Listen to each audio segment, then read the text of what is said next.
Good afternoon and welcome to Sunday afternoon in the paddock. Coming to you from Jamberoo. Oh, now the dog's going as well. Away you go. What a beautiful day. It's not too hot here. It's absolutely beautiful here today. Our creek bed is growing. Everything's looking nice and green after the rain. We could use a bit more. I don't know how the weather is in your neck of the woods. Here's Rick. Afternoon all. How you going? Another busy weekend. Yeah. Lots of inspections this weekend. Yes. We've had numerous people coming through this weekend to look at the tiny homes, these display ones that we have here. And the Maverick down there, if you'd like to get a look inside that in the next probably 3 or 4 weeks. Hey, Leisha. In the next 3 or 4 weeks, have a quick look through, make an appointment because that one's heading north very soon. So people lock that one in today. So lots and lots of questions have come through this week. Great. That's great. What are you? You've got a nice. Any hard ones? Probably. I don't know. We'll just see how we go.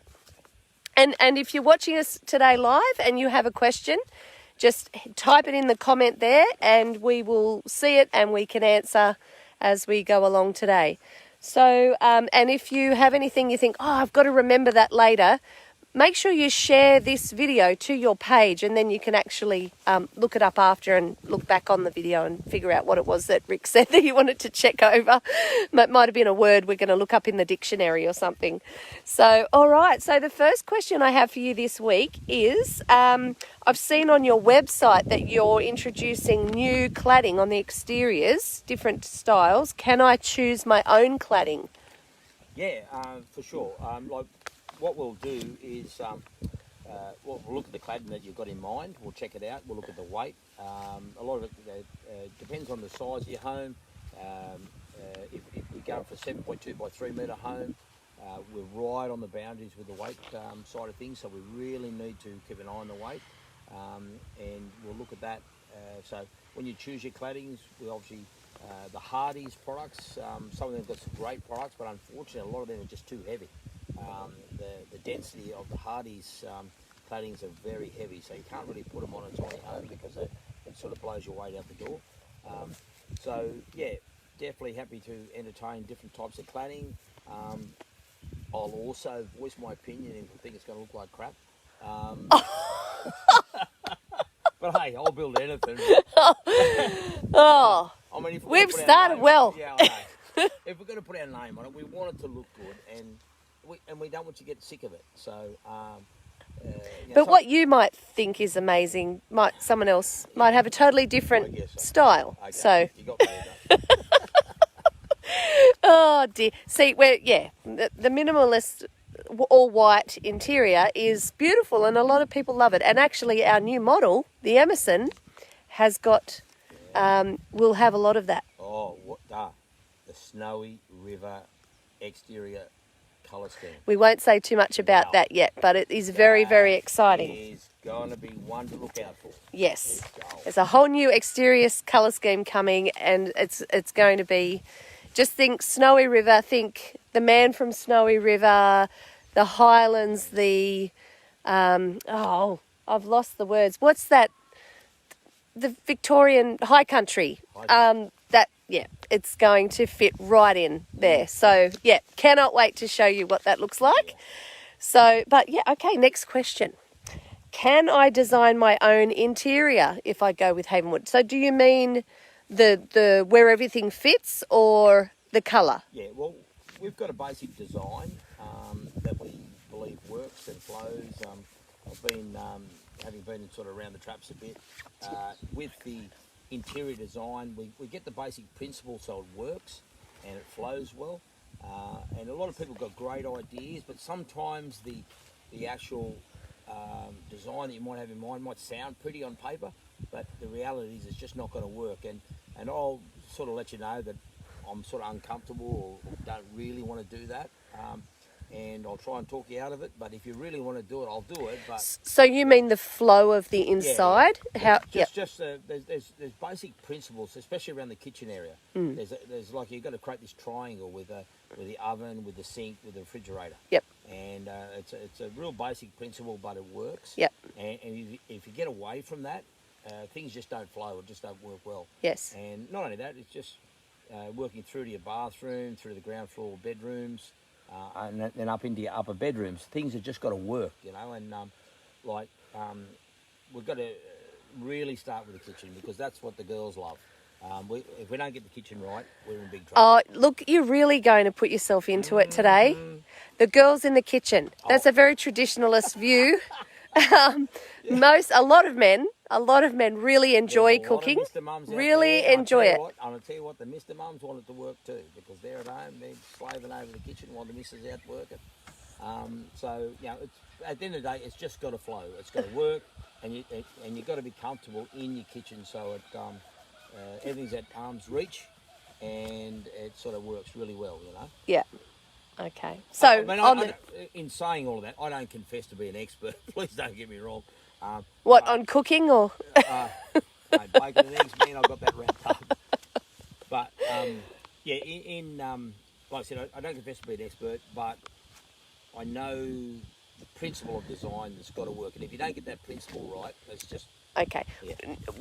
Neither of us, any of us in this company, would ever claim to be experts. But with 35 years of building experience, we've done a lot of homes. So we do know a little bit about what we're talking about these days. So I mean, I've made a lot of mistakes, and I've learnt from that. I only make that mistake once, and because sometimes it costs me dearly, you know, I'm going to do it again. So I want it to work for our clients. So the next question on that is that, do you do timber bench tops in the kitchen? So full timber, not laminated timber, full solid veneer. The reason we haven't necessarily pushed for that, because solid timber, 36 millimetre thick solid timber, adds a lot of weight.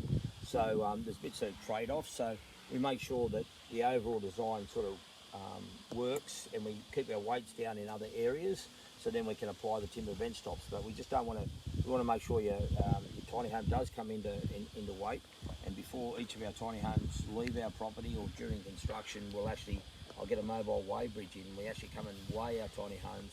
We make sure they're right, so we can actually certify when they go out the gate that they're right on the money, you know? Yeah, I'm just seeing that red wine just going to hit that white shirt very soon. It's going to go. It's going to go. Oh, okay. Puppy dog's just making sure we're all okay. All right, so next question. I like the thought of built-in lounges, but they look a little bit uncomfortable. So do you do them, or what do you suggest? Yeah. We're actually doing one for a client now. She wants a built-in lounge in, and what we actually do, it's all about the church we go to at the moment. It's got these old pews, and it's got these admittedly they put cushions in there, but they're just flat cushions. So what we've got, it's all about the upholstery and the cushions that we actually put on top of the built-in lounge. So you try to create like a bit of a wedge effect, if you like. And, I just can't. I know. Put it down. Put that down. That's a good idea. As their arms are going. Yeah. I took with my hands. So. Yes. Yeah. So if we create a bit of a wedge effect with the cushions that we put on top, and the back sort of got a bit of a slope back, and then we get them upholstered. But the beauty of the built-in lounges is that we can actually make them fit the area just nice, and more storage. More storage underneath. We put some the built-in drawers in underneath, so it does work, but it sort of swings and roundabouts. So the trade-off is obviously you can't just pull it out of the road if you want to change your lounge, you know. So yeah, and a lot of people do have a sentimental attachment to some pieces of furniture that, even though they've pared back to live tiny, they still want to bring something of their own, of the past, or that with them. So we give that option, so they can do that as well. Can I put a pot-belly wood-burning heater in a tiny home? Oh, there we started to tap into the Snowy River design that we've got coming up. Okay. The answer to that is yes, we can. But what we want to do in the design, we make sure, so we actually, in our planning, we work out where the pot-belly stove or the pot-belly fireplace is going. Yep. So we need to actually fire rate our refrigeration panel in the first place. And we just put all the precautions in place for the flu and all that sort of stuff. And the answer is yes. But you've got to be careful, because our homes are so well insulated. If you stick a too much timber in there, like you're going to be cooking, you'll be opening up all the windows because now you're too hot. You know, Let the snow in. It takes, Yeah. Like with the split system air conditioners in our homes, like literally 15, 20 minutes, you've reached your optimum temperature, then just turn it off. Yeah. Because of the insulation of the actual homes themselves, you know. Yeah. So if your homes are built from refrigeration panel, how can I hang up my pictures? Well, This is a little secret. there's a couple options there. Well, the refrigeration panel is actually 75mm thick solid polystyrene, and it's actually clad with colour-bond steel. So the inside of our homes, the finish on the walls is actually colour-bond, which obviously we paint, but magnetic hooks is the way to go. So depending on the weight of your photos and your pictures and whatever you want to stick up on the wall, of course you can screw into the wall. Yes. And you can patch it up later, but most photos and pictures you can actually hang up with a magnetic hook on the wall. And then just take them off. Then you can change them around, and if you stuff it up, you can move it. You know. So, Yes. So most guys get in the wrong spot the first time, drill a few holes, it's all hidden behind the photo. So it should be right. But with a magnet, no holes in the wall. Great stuff. Okay, this is a big question and it's come up a few times. So other tiny homes that I've seen, they have larger windows. So in a lot of the ads, you see these big full height picture windows. Why did your windows seem smaller, and why have you designed it that way? Okay. Of course, we can put larger windows in our homes, but when we're in the design of our homes, externally, it's not just about the inside, but it's also about the outside. So the outside of our homes, we want to look like a traditional type home because it's a home, not just a showpiece. So you, especially for a weekend, no problem. You know, if people want to live in a fishbowl, we can stick windows all around it, no problem at all. Yeah. But we've got a deck and we've got an awning roof, so if you want the view, just walk outside the tiny home onto your deck. So what you're saying there is like our target market, the people that we are mainly serving at this point are those who truly are wanting to live in them. Live, not just a weekend, they want to live in our home. But it's not more long term. We could do a B&B style where there is a massive window for people that are just coming to stay for a day or a 2-day visit. But if you're going to live in these long term, you want the opening, the fly screen, the breeze coming in. You want walls to put pictures up. Yeah. You need. It's all about proportion. If your window's too big, the larger your windows, obviously you're taking up all your wall space. So yes. Then you've got less room to hang up your pictures of grandma and granddad or whatever, you know. So the picture that they get of you when that's going to hang in their tiny homes. As a complimentary. Yeah.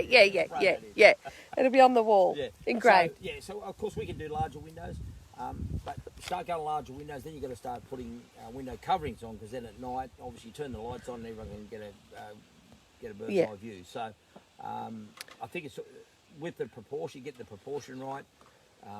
It's the right ventilation. Yeah. It gives the home the right character. And then how do those larger windows move? Like if you're moving a tiny home with a large window, does that change? Yeah, I mean, I don't. I mean, obviously, guys are doing it. They have no problem with it. It's all cool. I mean, I've got no problem. I can do larger windows, no problem. Well, it doesn't really affect our structure. We've got to be a bit careful. One of our clients wanted to put a skylight in the roof, but we've really evaluated it and we've come up with a no-go because just the way our rooms, because our roofs are built out of the refrigeration panel, and we've got one full 7.2 metre sheet that runs the full length of the roof, which obviously helps with our overall structure. So by cutting through that to put a skylight in, sounds great in principle. I want to look at the stars, but a couple of points. Obviously, if you're climate controlled inside with your air conditioning and your ducted air conditioning and stuff, it's cold on the outside, it's warm on the inside. You're going to get all the condensation on the inside. So you won't be able to see anything through the so you won't be able to skylight see anyway. And then, of course, then all the condensation starts dripping on your bed, because that's where you put your window, straight above your pillar. So then you start getting condensation on. And so there's lots of. Sounds good in principle. Yeah. But I think, and then, hey, let's talk about thermal stuff. Middle of summer, sun's beaming in, and you can put a bit of a screen under the inside of the screen. But once the sun hits the glass, it's in your home. Yes. The heat's already in. So putting a some sort of curtain or something underneath. That defeats the glass, purpose it's of really, looking through. Yeah, and then you can't see through because you've got the Yeah. curtain in front. So Yes. I think, like I said, it sounds great in principle. Yeah. But I'm sort of more for the traditional vertical type windows. No problem then with waterproofing, Yeah. condensation, and ultimately. So is that maybe for people who are watching the tiny home shows? A lot of the European and American designs, they're awesome, but they might not work in our climate. Some of the things that they're putting in, just as you said, like condensation inside, the heat that we have here inside. I don't know whether some of those design things that they include are workable. So when people come to us and they want to include things that they've seen on a show, we have to explain why it might not work here in Australia for our climate. I mean, for us, we're after a long-term relationship with our clients, not just a short-term buck. And for me to do something that I believe in my heart that's not going to work, I'm really going to voice my opinion and sort of say, hey, listen, I don't recommend you don't do that. Yes. For whatever reason. So on the skylight situation, it would be an aftermarket thing that they would put in themselves later on. No problem at all. That's fine. Potentially avoid warranties on the ceiling. Side of things. Yep. But it's if they're doing it for a ventilation point of view, we've got cross windows at the top, so the breeze is going in anyway. So we're not really sure why. What would be the purpose for that? So good question. Okay, we could do a mural. That's right, mural. So beautiful stars and moon, all the LED things. lighting. Hey, that's a good idea. Oh no. Oh, now you think. No. No, never say no. Okay. Where's the next question? The ground where I'm going to place my tiny home is not level. So how do I deal with that? Do you help? What do we do? Well, depending on, with our tiny homes, it'd be great if you've got an area around about 5 or 6 degrees, because the steeper your land, especially if we've got the awning and the deck on our tiny homes, obviously if the land slopes down a lot, we can level the home with the jacks that we actually supply with the home, because we supply 4 2.5 ton jacks that are actually mounted around the home. So you can take the weight off the home, but the trouble is the steeper the land, the more steps you're going to have to actually get in your front door. Right. So it is better if you can go around about 5 degrees. We can, as a service, bring our bobcat and we can actually do the work. Do a cut yes. and fill. Yeah. And create We've level done pad. that. We've done that already. Yeah. So that's no problem. Yeah. But the jacks we supply are 2.5 ton jacks each jack. Yeah. They're mounted and they're welded into the side of a tiny home. So once we position the home, we jack them up. We take about probably 3/4 of the weight off the home. So all the weight's off the running gear, off the wheels, off the springs. So down the track. So we're not actually it's not just a stabilising bar, it's actually lifting the tiny home. So that work that you're talking about, that becomes part of the landscape package that we can supply. So it's basically a supply and install onto their site. The other thing, when you're talking about the jacks, I have to say, a new client of ours has come up with a custom design so awesome that so as you know, all of our tiny homes are named after our grandchildren. The new design is the Emerson. That's another one of our granddaughters that's coming out early next year. But this fellow's design is so good that we're naming it the Jackson, and it will become a staple model because he's just done a magnificent job of designing. So if you come up with a custom design that is brilliant, we will name it after you. But, I actually asked him, I sent him a text, I said, Jack, what's your middle name? He said, I don't have one. I said, well, we can't call it the no name. So the Jackson it is. Jackson it is. Yeah. So we're really excited to get that one underway and to show you what that looks like. He's done an amazing job on figuring out where things go and how it's going to look. So what was the next question? I just put my wine down there.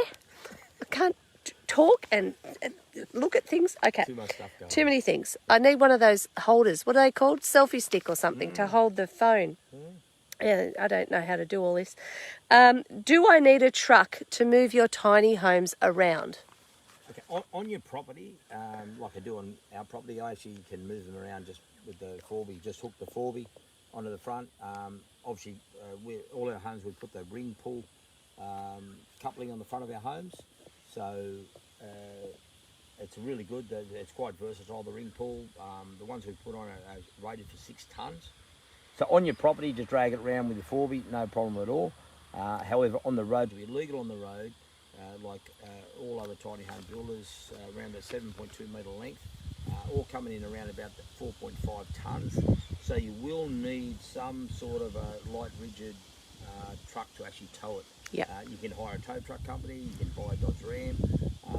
You buy a Dodge Ram.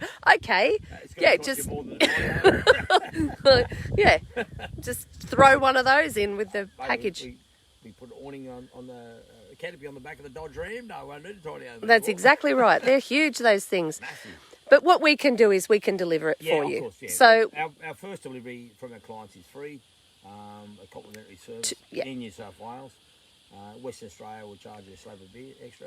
really? Oh, you just said that on camera. I'm not driving to Western Australia at the depends whether you can get yes right. Borders You are can closed. get it depends whether you can get there or not. And So we can't even throw it on a train because No. the overall height is too high. Yes. So we've actually got you to lose your loft physically bedroom drive under the over it. tunnels. That's Yeah. right. Yeah, so we have to drive them there, and we do that. We do all the work for you. We get on the website that shows you where all the roads are, how to get the wide loads through and the highs through, and it's Because we all come under the achievable. carry of an oversized load on the RMS website. Yeah. It actually gives you all the roads we can travel in New South Wales. Yeah, Australia, for that matter, it's pretty at simple. 4.6 metres Yeah. clearance. Yeah. So it is quite nerve wracking, because you still got every low level bridge you go under, it tells you 4.6 metres, and it's like, is it really 4.6 metres? Have they put a couple of layers of bitumen on top of the bitumen and they haven't changed the signpost? So it's, Yeah, but you look, gotta go if the slow on trucks, what you if all those trucks that deliver our food all around Australia can get through these roads, we can get through these roads. So it's not a problem at all. Well, that is the questions this week. Did you have any funny stories to share? Because there always is. Yeah. Actually, I do have a funny story. Oh, Guys that know me, every year I organise a camping trip out west, go to Warrumbungle Mountains, central New South Wales. that's where you grew up. Yeah, it is. It is where I grew up. Can't tell because you have no accent whatsoever. Yeah, it's funny when as soon as I get over the Blue Mountains, it's just like this week, and it just redneck just sets in, and it's just like it's so heavy. What do you mean it sets in? What's This is clear. You can actually Oh, hear this me is- now. This is clear language. this is good language. Okay. Anyway, we take about 40 blokes out, shooting, camping, motorbike riding, rock climbing, lots of stuff. Yeah. Lots of blokes. Man versus wild. Just blokes only. Yeah. Anyway, one of the guys puts on a bit of a spread when we first turn up there. We just had an 8-hour trip to get out there. Get some barbecue going. Anyway, on the way out there, going through Mudgee, he calls in to get his buy the kebabs, and then goes into the bakery to get the buns.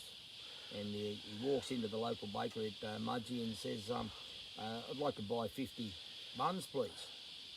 And he stood there looking at the lady, and the lady looked back up at him and looked him in the eye, and he's still standing there, and she says, what now?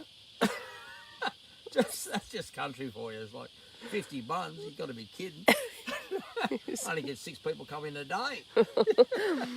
So yeah, it was Mudgee Bakery is absolutely awesome. Really good. Company. Really good. Yeah. No, really nice stuff. Yeah, but I've got a happy story. Our little fella, I think we've mentioned a few times as we foster, and our last little fella has been with us now for about 3 months. Anyway, long story short, about 8 weeks ago, we're worn out, and we're sort of at the edge of our tether, and thinking, no, we can't do this. But anyway, long story short, we put him into a local kindy, and obviously they'd been struggling as well. And Shani was getting a phone call every second day, and we've had an incident. Anyway, Shani went to pick him up, and obviously he's been improving over this time. And the last time Shani picked him up there, I think it was Thursday's last day at the kindy, and the young Asian lady said to Shani, oh, hello, he's been very good. very good. He's improved so much, and she sort of talked about how much he'd improved, and so much so that it actually brought a tear to her eye, and she actually started crying. So it was just incredible. He's a little fella that we'd had enough, we'd given up, and like in our hearts we didn't want to give up, but we were physically worn out. And here's this little fella, and thank you Jesus, had just worked on his heart and worked on everyone else's heart, and to a point now that he just won over this lady, and she just could not believe how much he'd actually improved, and she was just so ecstatic, and actually brought a tear to her eyes. So it's really encouraging for us as carers, Yeah. because it is a 24/7 hour job for Shani. Building tiny houses easy, mate. No drama, no problem. Yeah. But well, that's what we kids- were talking about last week. This is this place where we live. This is where we live, and where we also have our displays. So when you come here, you're not just coming to a factory setting. You're coming to see what they look like in place, what they could look like on a property, and you're coming to where we live and where we raise foster children, grandchildren, all the things. So this is our home, and we welcome you to come, and we love meeting you. We love meeting you and chatting with you. So please, in these lives, engage with us. Put comments on the screen so we can talk to you and answer questions, and we'll come back next Sunday and do the whole thing again. And in the meantime, if you have any other questions for us, either send us an email, a text, or just get in contact and come and say good day. And we will see you next Sunday, probably our last one for the year, because I think the family are on their way down. I think all my family are coming for Christmas. Are they going to let them out of Perth? I think they're leaving Perth. Whether they can get back in or not's another story. Okay. The ones from Queensland have actually just left, so they're heading down now, and then your family will be heading down from Sydney, and they'll all be here for Christmas. Fantastic. So enjoy your Christmas if we don't hear from you or see you before the new year. Lots of new great things coming up, and as I said earlier, just the Maverick down there has been sold as a display. It is on its way north very soon. So if you wanted to have a look at that display model before it goes, you've got about 3 weeks. So get in touch with us, and we'll see you soon. Bye. All right.